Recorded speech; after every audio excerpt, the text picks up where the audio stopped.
Buenas noches y bienvenidos sean todos ustedes a su espacio Da Forum por Metrovisión, Canal 62 de Aster y Claro, y por medio de las plataformas digitales Facebook, Twitter, Instagram y YouTube, en las cuales pueden seguirnos, darle a la campanita y suscribirse.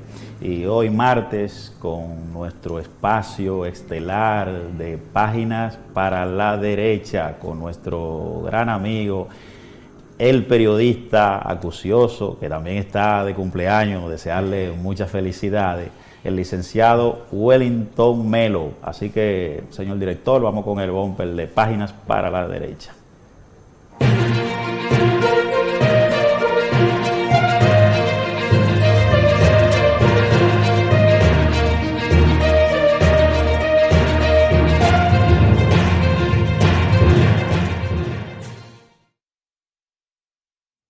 Saludos a toda la audiencia de The Forum que entra en su segmento Páginas para la Derecha. Recuerden, señores, seguirnos en todas las plataformas de redes sociales, básicamente en YouTube. Se activa la campanita, se suscribe, comenta, comparte, critica. Todas sus interacciones son importantes para nosotros. Señores, por fin llegó la primera denuncia contra Wilkin García, alias Mantequilla. Todo el mundo lo conoce como Mantequilla. Y esta denuncia es básicamente por amenaza de muerte contra el señor de Zulme, parece que es de nacionalidad haitiana. Él alega que Mantequilla se niega a pagarle y que encima de eso lo amenazó de muerte. Él se presentó allá al Ministerio Público de Monteplata, dice que Wilkin le adeuda 450,000 pesos y que se resiste a entregarse.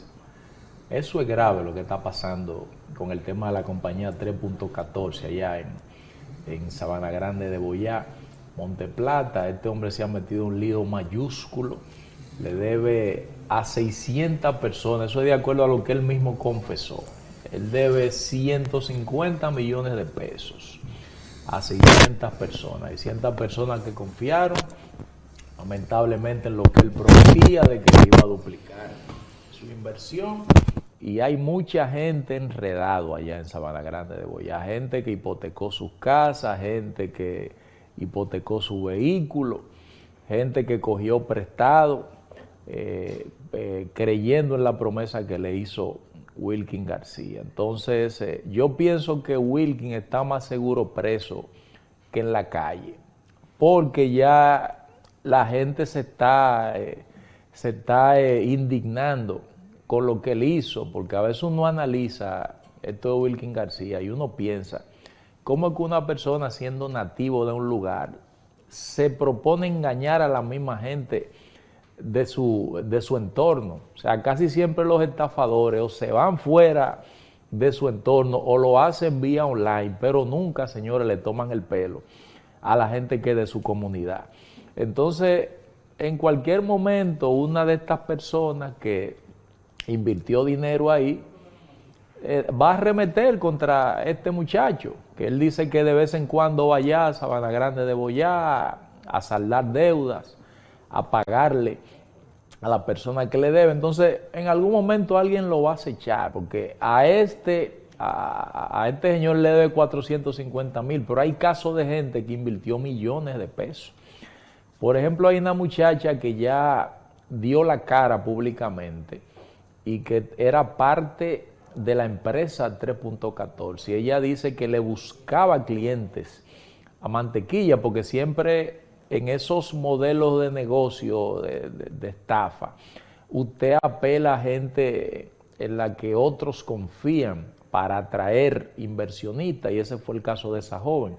Ella buscaba inversionistas y entonces hoy en día a ella que le están haciendo presión, porque ella fue la mediadora para que esa gente llegara donde Wilkin García y a la compañía 3.14. Y ya ustedes saben lo que eso representa, una presión permanente de mucha gente estafada y que no tiene esperanza de que se le va a devolver su dinero. Así que ojalá y eso no termine en una tragedia. Señores, en unos cuantos días arranca el 10º Censo Nacional de Población y Vivienda.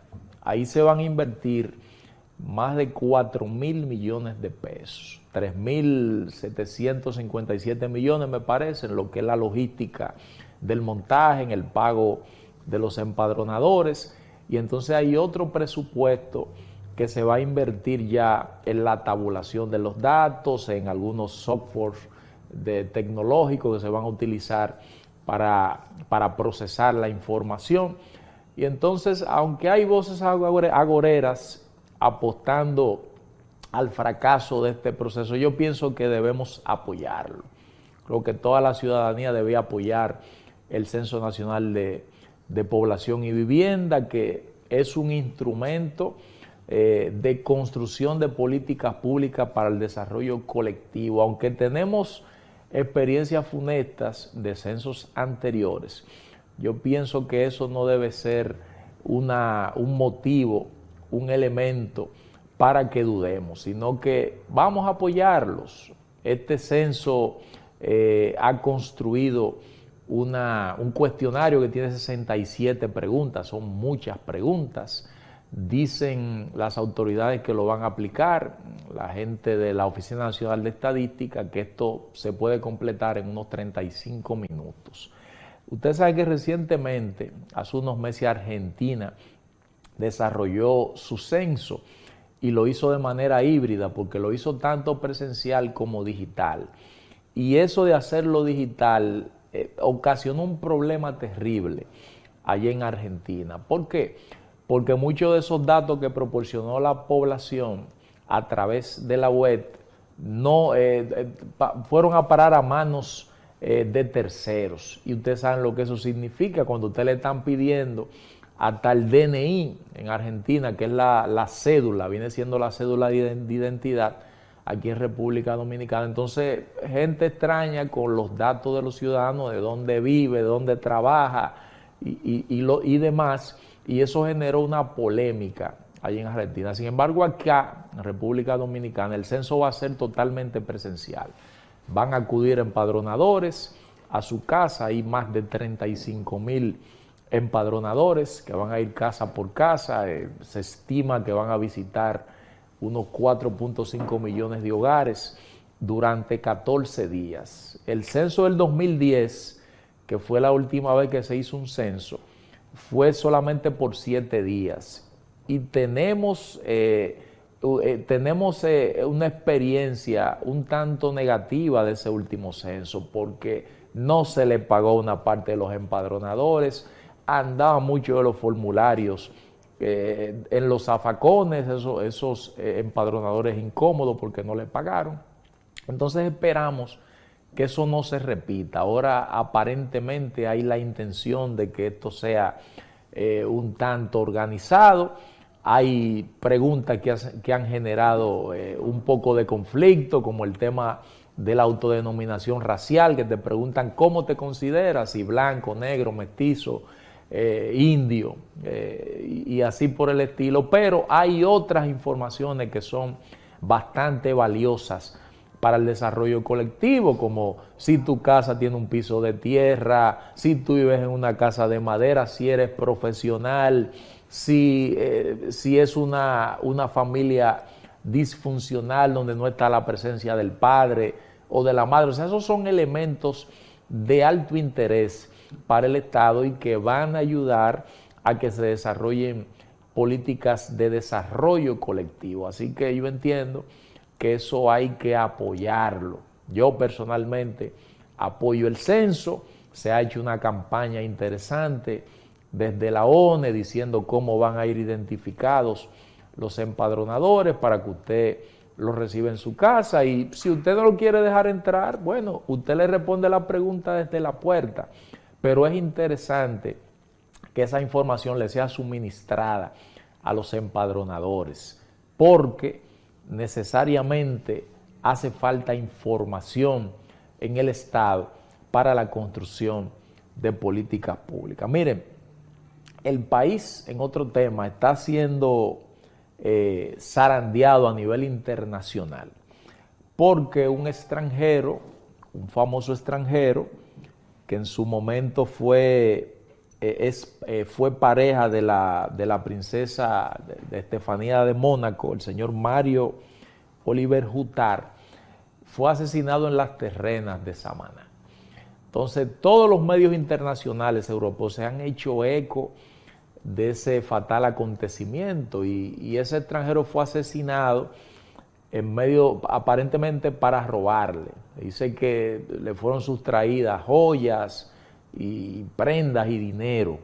Él tenía una mansión allá en Samaná, aparentemente de estos extranjeros, que viene al país de retirada, acumula fortuna. Él es un hombre que invirtió en el área de los restaurantes y eso, y vino acá de retirada. Entonces, este tipo de casos le hacen mucho daño a la imagen de República Dominicana a nivel internacional. No sé si ustedes recuerdan lo que pasó en Puerto Plata hace unos años, me parece que en el 2002, con un alemán que fue asesinado en el caso de la Mulata 3 de Puerto Plata. Y en ese allanamiento en el que fue asesinado ese alemán, se sustrajeron unos 60 millones de pesos y ahí hubo suspensiones, se abrió un caso en el Ministerio Público por esto y la embajada alemana en ese momento se pronunció.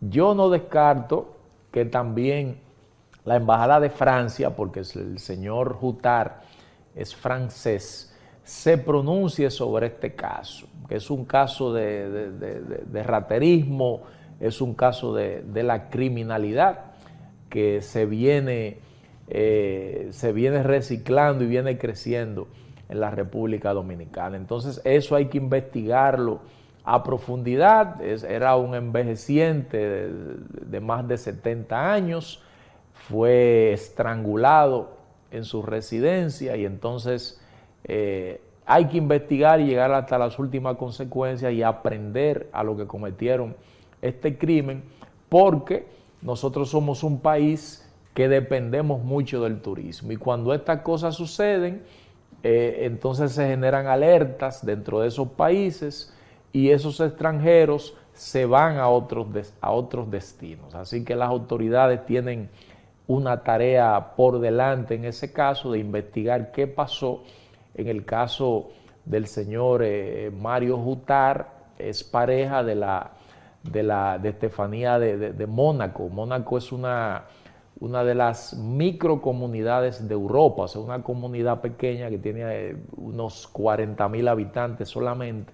Hay un nivel de vida en términos económicos muy elevados, hay un atracadero con muchos yates, hay muchos casinos y también se destaca porque ahí se celebra el Gran Premio Automovilístico Monte Carlo, que me parece que es la capital de Mónaco. Así que sigan con el contenido interesantísimo de The Forum. Esto ha sido todo en lo que es el segmento Página para la Derecha.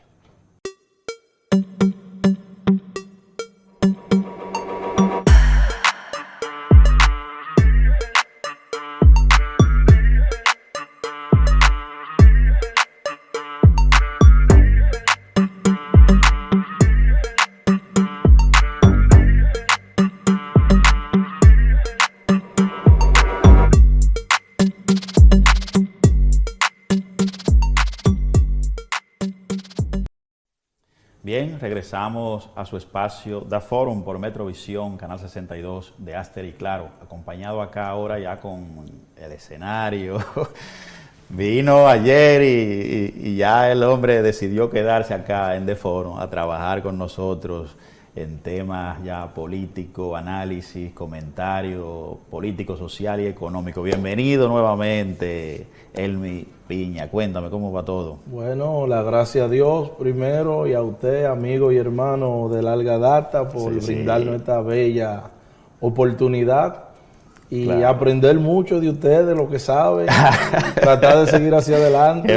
Mira, antes de que empecemos con el comentario, hurgando en el teléfono, encontré una frase muy interesante de uno de las personas que podremos decir de los científicos con más sapiencia a nivel mundial del planeta, Albert Einstein, que siempre es un marco de referencia cuando se va a tomar algún tipo de análisis o consideración hasta sobre Dios. Hablaba Albert Einstein, que casi siempre los científicos, ninguno tienen esa concepción, más sin embargo él tenía una concepción muy...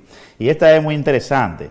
Y él dice lo siguiente, dice, la vida es muy peligrosa, no por las personas que hacen el mal, sino por las que se sientan a ver lo que pasa. Albert Einstein. Muy profundo. Y por ello, la traje a colación por el análisis que vamos a hacer sobre el comentario de lo que está ocurriendo en Panamá, y vamos a hacer un paralelismo con lo que ocurrió acá en la República Dominicana en el caso Odebrecht. Recordad ustedes que el caso Odebrecht fue un tema que afectó en toda Latinoamérica, y en la cual aquí en la República Dominicana se hizo un show jurídico de esa situación, pero vamos a hacerlo en contraste con lo que está ocurriendo en Panamá. Así que al señor director, para ver si puede poner la fotografía del expresidente Martinelli, ahí está, junto a sus hijos.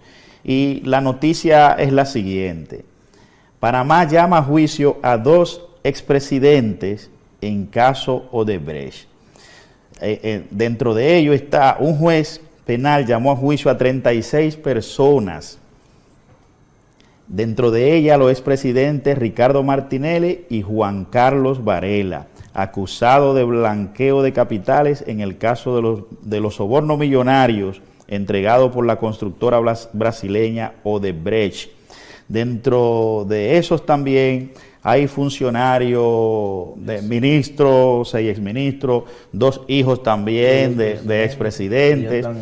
Es una situación que cuando la analizamos y vemos, nos damos cuenta de que cuando un país quiere avanzar, sus instituciones, principalmente la jurídica, como la justicia, los tribunales, deben hacer sus funciones, como lo están haciendo ahí. Fíjese cómo 2 expresidentes, es decir, que fueron periodos separados, están hoy en el banquillo de los acusados. ¿Qué te parece ese tema, Piña? Incluyendo 2 hijos de correcto. Uno de ellos que ya están guardando prisión en los Estados Unidos. Entonces, al parecer, la justicia ya se cumple. Vamos a hacer el paralelismo entonces con lo que ocurrió acá en la República Dominicana en el caso Odebrecht. ¿Qué te pareció el caso Odebrecht acá en la República Dominicana? Bueno, yo creo que todavía están en los tribunales. Eso fue la gestión del expresidente Danilo Medina, sí, y el ex procurador que hoy guarda prisión, Jean Alain Rodríguez.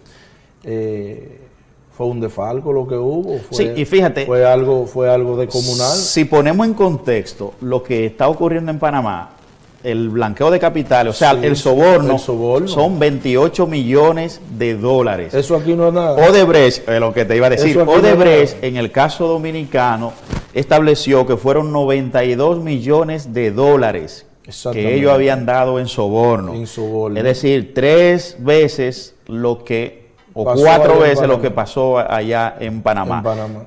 Pero acá en la República Dominicana no hemos visto entonces que ha tenido esa contundencia el caso de Odebrecht. De hecho, ha desaparecido ya de los medios de comunicación. Fijaos bien que ya en una primera instancia y en apelación lo han descargado casi a todo. Creo que quedan 2. Es decir, que eso fue un mamotreto que se hizo ahí con la intención solamente de manchar algunos nombres, agarrar por los cabellos a algunos que no estaban involucrados, simplemente por querer hacer un show, porque esa era la intención del gobierno de ese momento, el expresidente Danilo Medina. Pero lo que me trae a suspicacia es porque esta nueva Ministerio Público, encabezado por Miriam Germán, no ha establecido un Odebrecht 2.0, porque la verdad aquí debe hacerse un Odebrecht 2.0 e investigar y someter a todos los que estén involucrados en ello, no importa partidos políticos, no importa que sea verde, no importa que sea morado, no importa que sea blanco. Es decir, no importa que haya sido presidente de la República, porque estamos viendo cómo ahora en Panamá 2 expresidentes están en el banquillo de los acusados como cualquier ciudadano normal. Y creo que en la República Dominicana también debe ocurrir de la misma manera, de que no existan, como el cliché que siempre se utiliza en política, vacas sagradas. Vacas sagradas. Tú entiendes que aquí hay vacas sagradas.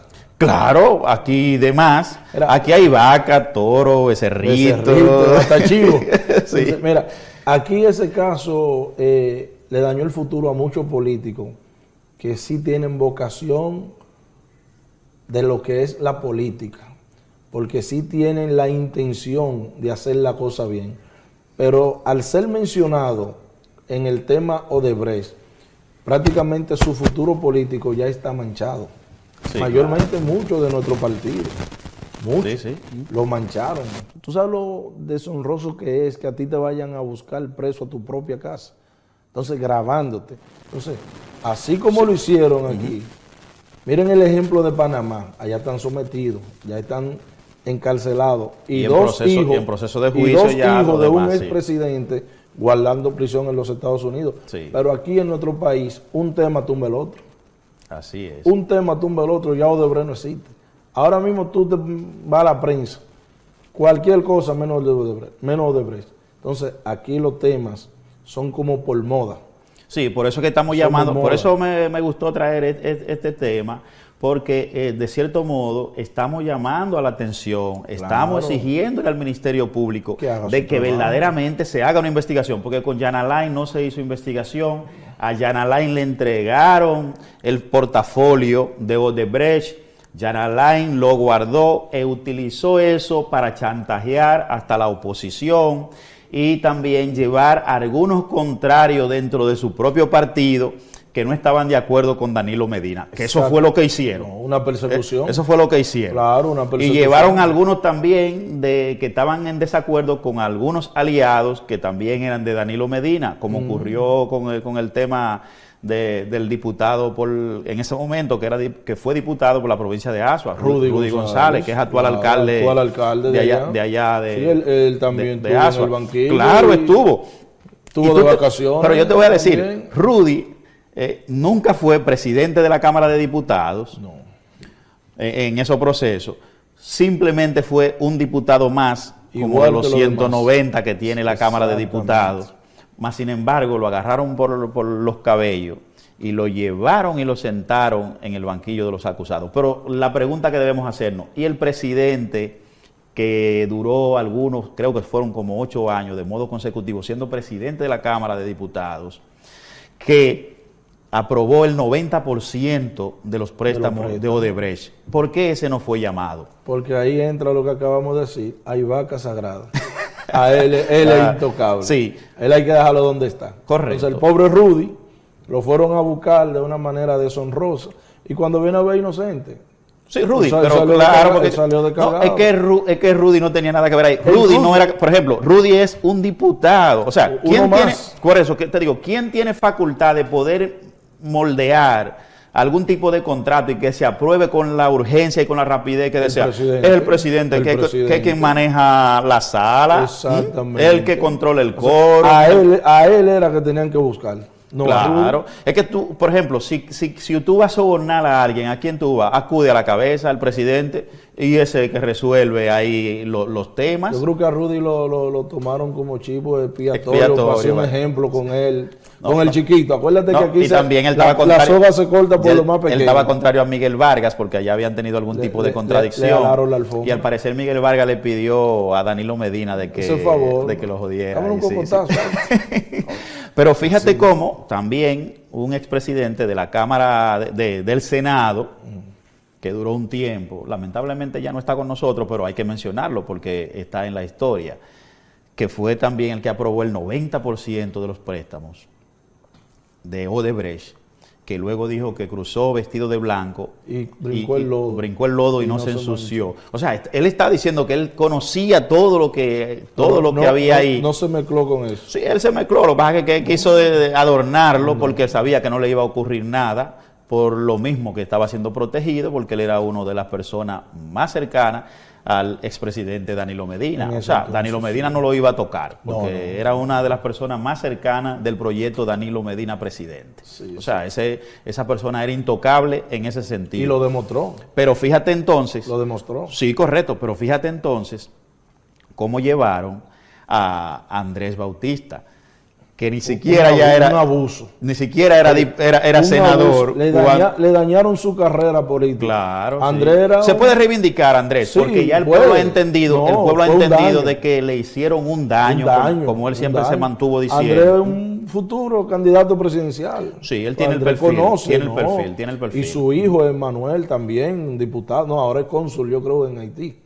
Ok, Sí, pero Andrés es un político que hay que sentarse con él. Sí. Una persona humilde, afable, de buen trato. Con una gran capacidad yo lo política. conozco personalmente. Con una gran capacidad política, extraordinario. Sí, yo también le conozco. Una dama muy bien. política, Sí. siempre le busca bajadero a todo lo inconveniente. Sí, es una persona. No hay un compañero que lo visite a él, que salga disgustado de él.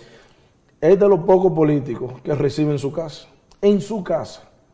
Te digo porque yo he tenido la oportunidad de visitarlo en múltiples ocasiones y veo la forma como él se comporta con los compañeros. Por eso te decía que mira cómo ese caso, manejado por el títere del ex procurador, Jan Alain, fue a buscar al presidente del Partido Revolucionario Moderno, Andrés Bautista. Y a Xu también, porque Xu también estuvo inmerso en el asunto. Él tuvo a puntito. Sí, pero lo mencionaron y estuvo a puntito, pero lo mencionaron y estuvo ahí en la tómbola. Él mencionó dos expresidentes, que eso eran los testigos de él. Él se cubrió. Sí, pero a él lo excluyeron, pero sí estuvo en el asunto. Pero a última instancia. Sí, pero claro, pero él estuvo durante las el proceso. autoridades se volvieron de la puerta de su casa. Así es. Porque él estuvo a puntito de también Entonces, ser uno de ellos. Es una lástima que la justicia se haya tratado de esa manera, de una manera tan vil, tan dañina para la sociedad y para la democracia y el sistema de partido en la República Dominicana, porque aquí en ese momento se estaba jugando a eso. Sí. Y no entiendo por qué aún todavía no se ha empezado nuevamente con ese proceso de los Odebrecht 2.0, para que los verdaderos culpables de soborno vayan y paguen. Que dentro de ello está, que ahora mismo también ese es el candidato de la oposición. Candidato presidencial de la oposición, ese fue... ¿El del PLD? Claro, ese fue el que firmó el 90% de los contratos. ¿Y ya es candidato a la presidencia? Entonces jodió. Y es candidato presidencial. No, entonces jodió, aquí hay problemas. O sea, serio. es un asunto de que si seguimos de esa manera, como en el introito lo dije, la frase que dijo Albert Einstein, eso va a ser un daño terrible a esta sociedad. Y es un mal mensaje que le mandamos a las futuras generaciones. Claro. El presidente está haciendo su parte de apoyar al Ministerio Público en manera logística, en presupuesto, en lo que le exijan, ¿verdad? El presidente está conteste siempre a apoyarle. Y de manera independiente. Correcto, sí, y de manera independiente. Ahora, ahí no el Ministerio Público... A Miriam o a Jenny o a Camacho, mira, no. Es lo que usted entiende. Por eso digo que ahora si el Ministerio Público... Usted va para afuera. Ahora, si usted es culpable... Que el Ministerio Público entonces debe empezar a hacer su trabajo. Sabemos que están cargados de muchos temas pesados, como el caso Antipulpo, el Coral, el Calamar. O sea, son muchos los casos que tienen. Pero entiendo que se debe retomar ese caso de Odebrecht, porque es un caso que verdaderamente subsanaría el tema de la política acá en la República Dominicana, de que de ahora en adelante no se va a andar con paño tibio y que las cosas hay que hacerlas bien. Y que no importa que usted sea o haya sido presidente de la República, que si usted violentó la ley, debe pagar por ello. ¿Y qué usted entiende que se debe de hacer para que a eso se le dé fiel cumplimiento y seguimiento a la vez y que paguen lo que son? No lo que no son. Simple, eso es simple. Lo que debe hacer el Ministerio Público es requerir nuevamente ante las autoridades brasileñas las documentaciones, el listado y las documentaciones que se le dieron, hacer las traducciones correspondientes al español, decodificar los nombres que están en código, que con lo mismo de Odebrecht lo harían. Sí, porque aquí se le hizo una amnistía a los funcionarios de Odebrecht en el sentido de que las delaciones iban a ser utilizadas para someter a todos aquellos que hayan sido sobornados. Mas, sin embargo, ya eso es una tarea del Ministerio Público. del Ministerio Público, claro, es el Ministerio Público que debe hacer eso. ¿Y qué le impide a ellos que continúen con lo que ellos iniciaron? No, Mucho nada. trabajo, se le olvidó, hay vacas sagradas, ¿qué es lo que está pasando? Habría que ver algo, si es que, algo lo tiene ahí habría que detenido. ver si es que tiene miedo o hay alguien Es que de... usted no puede tener miedo en el cargo que usted ocupa. Por Porque eso, para algo lo pusieron a usted y lo Claro, designaron. y le dijeron que es independiente. Y la seguridad de ahí es demasiado grande para tener Y- miedo. No, y procesos como eso de Odebrecht, que están inconclusos y que la propia procuradora en su momento dijo que eso fue un mamotreto que se hizo. Sí, sí, recuerdo esa Y parte. que eso fue un show, en realidad eso fue un show show mediático mediático, que sí, se hizo sí, para con esa finalidad, para que no tenga ningún final feliz.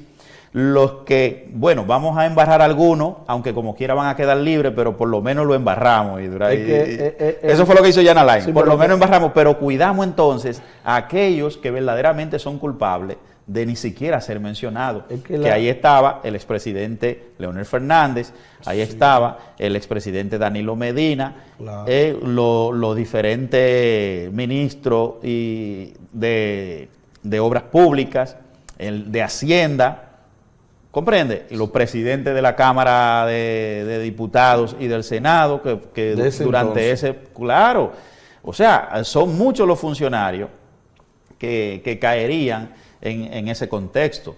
Ahora, debe hacer su parte el Ministerio Público. Es que no hacemos nada con llevar inocente a que paguen la culpabilidad de quien sí es el culpable. Yo entiendo que el que debe de pagar es el que cometió el hecho. Sí, claro, Entonces, eso lo entendemos nosotros en buena justicia, en buen derecho, porque ¿verdad? de hecho hay un principio jurídico que dice que es mejor dejar en libertad a 99 culpables antes que condenar a un inocente. ¿Qué te está diciendo eso? Que la justicia debe prevalecer siempre para el inocente. Y dice que es mejor dejar en libertad 99 culpables antes que condenar a un inocente. Para que tú veas que el tema de la inocencia, la libertad como principio jurídico está por encima de los demás principios. Pero ese no era en el contexto que lo estaba viendo Jan Alain. Ese no era en el contexto que lo estaba viendo el expresidente de la República, Danilo Medina, porque también él estaba involucrado. Porque eso es lo que esa es la verdad, Claro, y eso es lo que hay que claro, decir. Al él estar involucrado, lo que quiso fue, como él tenía un títere ahí, le dio órdenes de lo que debería hacer, le dio los nombres de quienes debería buscar para tratar de salvaguardarse él y su grupo político, por lo menos hasta ver si podían ganar las elecciones del 2020. Pero algo le salió mal. ¿El qué? Que ellos nunca pensaron que el PRM iba a ganar las elecciones de 2020. Sí, no, ellos nunca se lo imaginaron. Ahí comenzó su calvario. Sí. Es así que Jan Alain está preso. Sí, lo que sucede es que Danilo Medina en ese momento pensó que Leonel Fernández nunca se iba a ir del partido, no importa los vejámenes y todos los golpes bajos que ellos pudieran darle, como le dieron. En política, yo he aprendido de lo que saben mucho, Sí, sí. que a la corta o a la larga te llega tu turno. Sí, de sí. quien tú abusas hoy, pueda que mañana ese sea el que te dé la mano.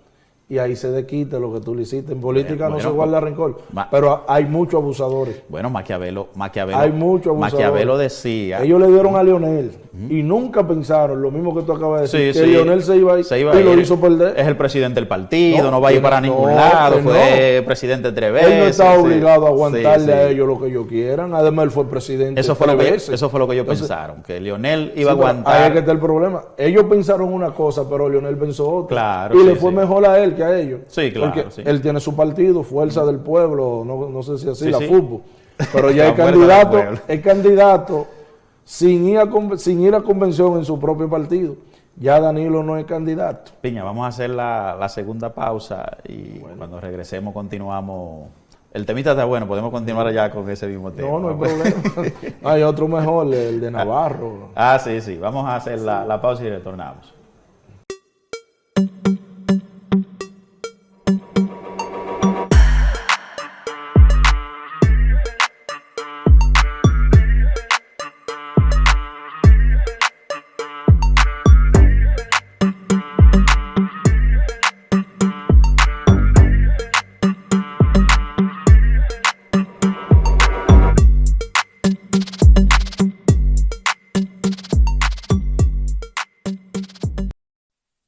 regresamos a su espacio Da Forum por Metrovisión, Canal 62 de Aster y Claro. Pueden seguirnos también en las plataformas digitales de Forum DR, así que a suscribirse y a darle a la campanita en YouTube. Piña, cuando estábamos en el conversatorio, decíamos que la situación política que se dio fue que el expresidente Danilo Medina entendía que Leonel Fernández, recuerda que él en el estaba obligado a quedarse. Sí, recuerda que en el 2015 ellos hicieron un pacto de los 15 puntos, como le llamaron ellos, que fue por Juan Dolio, que fueron a un hotel. Dolio, una villa fue. Correcto. Entonces, ¿qué ocurre?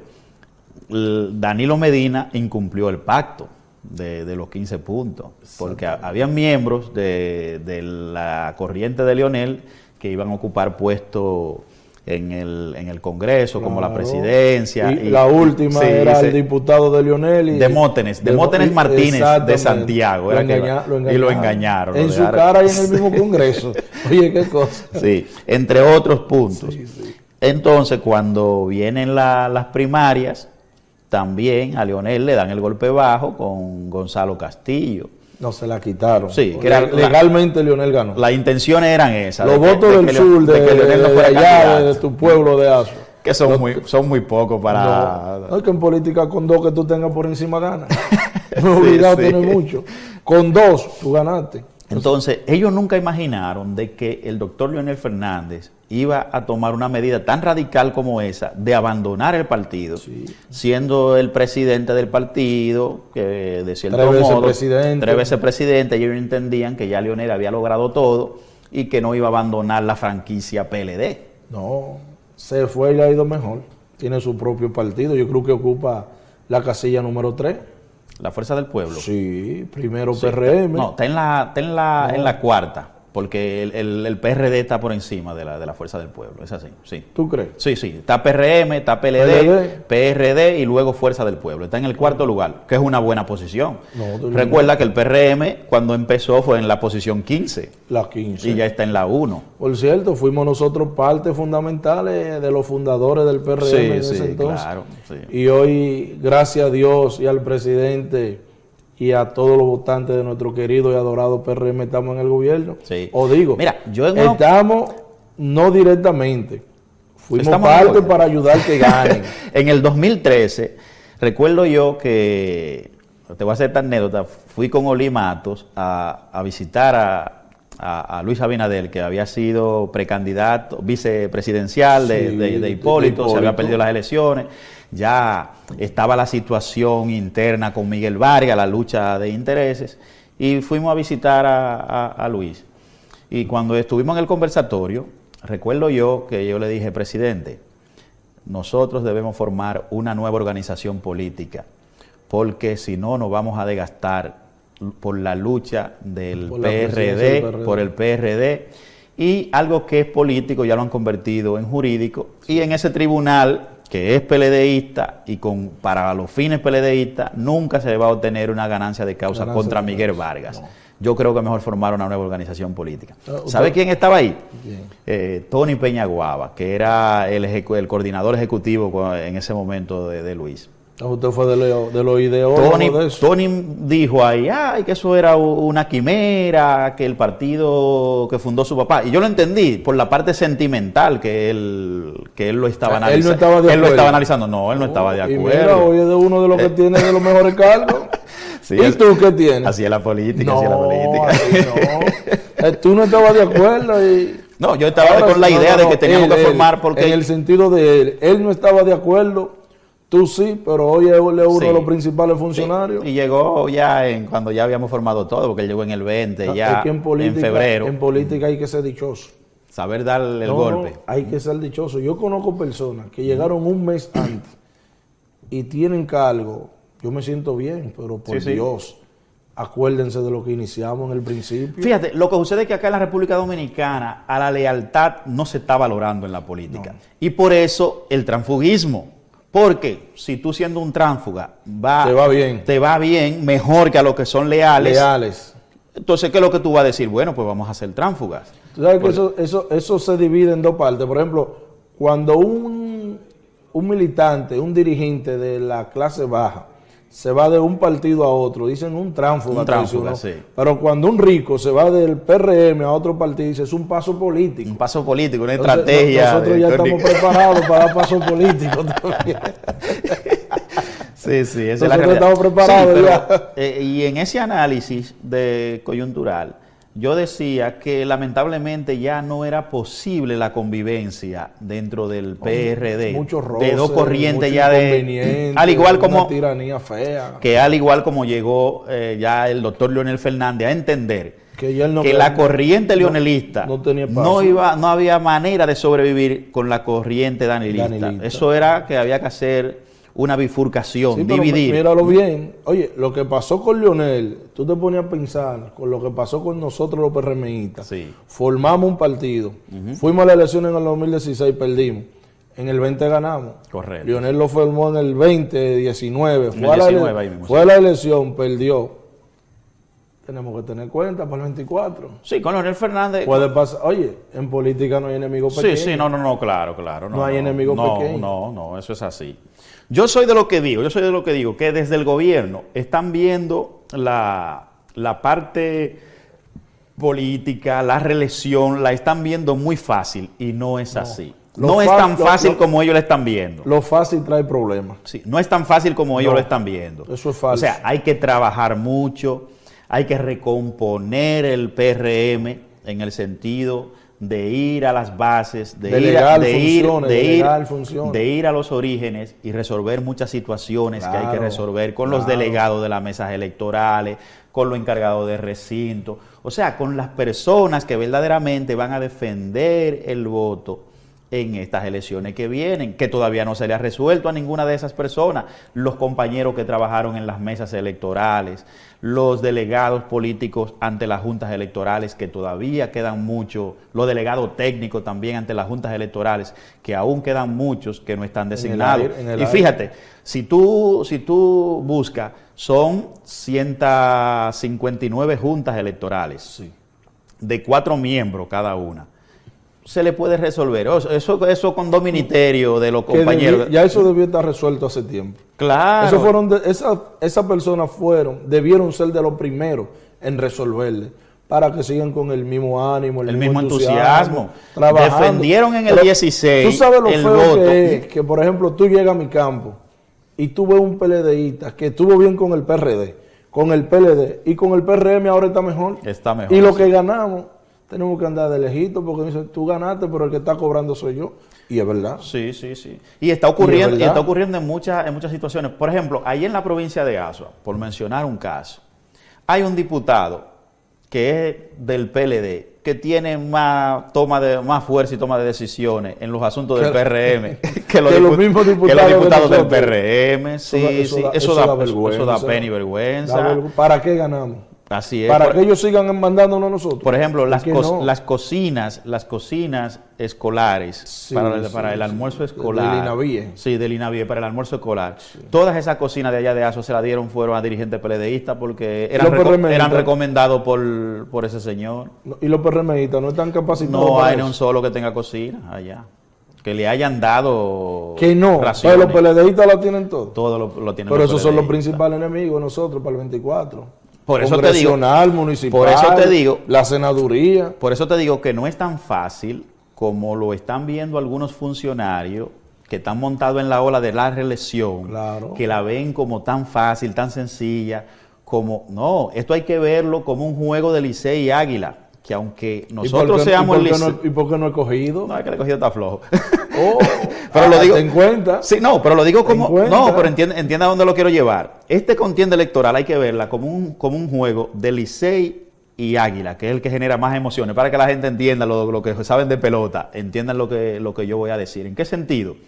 De que hasta que tú no haces el último out, tú no sabes quién va a ganar. ¿Quién va a ganar?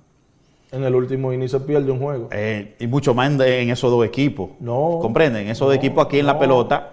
En el último inning se pierde un juego. Así es. Entonces, yo entiendo que si en Asua los PRMistas tienen cocina, a ellos es que debieron de darle la cocina. O repartirla, No, es que los PLDistas no repartieron la repartían, con nosotros, entonces no hay que tener esa consideración nunca con la ellos. repartieron. Eso es mentira. Usted es PLDista, Lo que hay que usted se cumplir, quitó y venga el de nosotros.